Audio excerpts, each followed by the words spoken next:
BJP उम्मीदवार चित्रजीत रॉय का तृणमूल उम्मीदवार के गृह वार्ड में चुनाव प्रचार। ढोल बजाकर दिखाई ताकत। बीजेपी उम्मीदवार चित्रजीत रॉय ने इस्लामपुर विधानसभा चुनाव प्रचार में एक नया डायमेंशन जोड़ा। शुक्रवार शाम को उन्होंने तृणमूल कांग्रेस उम्मीदवार के गृह वार्ड में जोरदार कैंपेन करके पॉलिटिकल गलियारों में सनसनी मचा दी। इस दिन चित्रजीत रॉय ने इस्लामपुर के वार्ड नंबर 7 में, जो तृणमूल कांग्रेस उम्मीदवार कन्हैयालाल अग्रवाल का गढ़ माना जाता है, उस वार्ड में बड़ी संख्या में कार्यकर्ता और समर्थक के साथ ढोल बजाते हुए मार्च किया। इस कैंपेन को पूरे इस्लामपुर मेन शहर में जबरदस्त रिस्पांस मिला। बीजेपी कैंडिडेट के इस प्रोग्राम में कई लीडर्स, वर्कर्स और सपोर्टर्स मौजूद थे। उन्होंने सड़कों पर नारे लगाकर, ढोल की थाप पर कैंपेन करके और लोगों से सीधे बातचीत करके वोटर्स का दिल जीतने की कोशिश की। पॉलिटिकल गलियारों के मुताबिक विरोधी के बेस में घुसकर ये ताकत दिखाना आने वाले इलेक्शन में एक जरूरी मैसेज दे रहा है। दूसरी तरफ इस कैंपेन को लेकर इलाके में चर्चा भी अपने पीक पर पहुंच गई है। विभिन्न माटीगुंडा टू अंचले विभिन्न एलाकाয় प्रचार हलो এবং ব্যাপক সারা সাধারণ জনগণের যেখানে গিয়েছে সাধারণ মানুষ অধীর আগ্রহে বসেছিল। সাধারণ মানুষের আশীর্বাদ সত্যি দেখার মতো ছিল এবং তাদের সাধারণ মানুষের আশীর্বাদ এবং ভালোবাসা নিয়ে এগিয়ে চলছি। এখন আমরা 7 নম্বর ওয়ার্ডে প্রচার শেষ করলাম। প্রচার করে আমরা এখন রাধা গোবিন্দ মন্দিরে এখানে প্রচার শেষ হলো।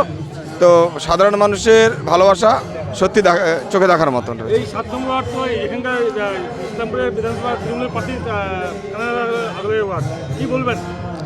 দেখুন, ওয়ার্ড ওনার হতে পারে কিন্তু জনগণ ওনার নয়, ঠিক আছে? ওয়ার্ড একটা কাউন্সিলর হতে পারে কিন্তু জনগণ বুঝে গেছে যে বেকার ভাতা এবং লক্ষ্মী ভাণ্ডার এটা কোনো সলিউশন হতে পারে না কোনো রাজ্যের। কোনো একজন বেকার ছেলের কিংবা একটা শিক্ষিত ছেলের কখনো ভবিষ্যতে এটা হতে পারে না।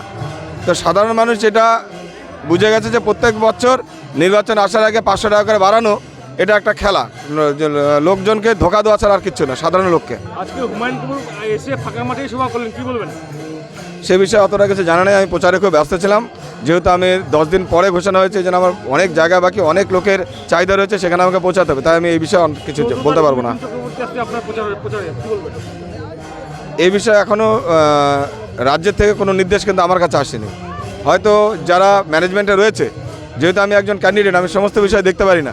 ম্যানেজমেন্টে যারা রয়েছে, যারা প্রোগ্রাম শিডিউল তৈরি করছে, তাদের কাছে হয়তো এই তথ্য থাকবে। তাদের কাছে এই তথ্য থাকে, তারা ঠিক সময় আমাকে খবর দিয়ে দেবে। ইসলামপুর শহরের মানুষের কি বার্তা দেবেন?